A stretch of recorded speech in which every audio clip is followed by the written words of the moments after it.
આ ફિલ્મ એક શાળાની સ્પોર્ટ્સ શિક્ષિકા અનિતાની વાર્તા છે, જે પોતાના પતિ હસમુખ સાથે એક સુંદર અને શાંત જીવન જીવી રહી છે.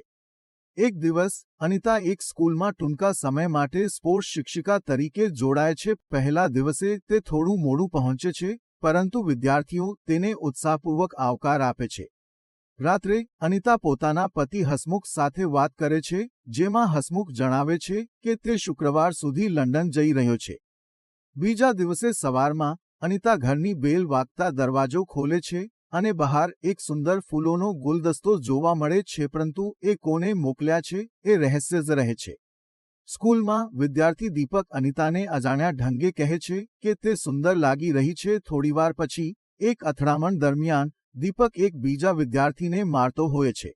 આ ઘટના પછી, અનિતા દીપકને સ્પષ્ટ સંદેશ મોકલે છે કે જે થયું તે ભૂલી જવું જોઈએ, પણ દીપક તેની લાગણીઓ છોડતો નથી અને અનિતાને એક અનુકૂળ ફોટો મોકલે છે. ફોટો જોઈને અનિતા એક ક્ષણ માટે હસી ઉઠે છે. આગલા દિવસે, અનિતાએ જોયું કે દીપક પોતાના માતાપિતા સાથે સ્કૂલમાં આવ્યો છે.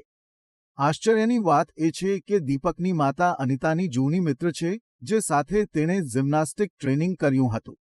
સમય જતાં, અનિતા ધીમે ધીમે દીપક તરફ આકર્ષિત થવા લાગે છે અને આ આકર્ષણ ખતરનાક અવસ્થામાં પહોંચી જાય છે. લાગણીઓના બોજામાં ફસાઈને, અનિતા એવું નિર્ણય લે છે જે તેના માટે નુકસાનદાયક સાબિત થાય છે. તે દીપકના ખાનગી ફોટા સોશિયલ મીડિયા પર મૂકે છે. આ હદ પાર કરવાથી અનિતાનું જીવન બરબાદ થઈ જાય છે. તેના પતિ હસમુખે સચ્ચાઈ જાણી લે છે અને દીપકની માતા પણ તેને ચેતવણી આપે છે.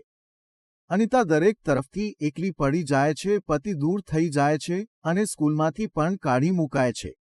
ફિલ્મના અંતે, અનિતા એકલતા, દુઃખ અને પસ્તાવામાં ગરકાવ થઈ જાય છે. તે સાબિત થાય છે કે જ્યારે કોઈ પોતાની મર્યાદાઓ ભૂલી જાય છે, ત્યારે રસ્તો ખોટો સાબિત થાય છે અને આખરે બધું ગુમાવવું પડે છે.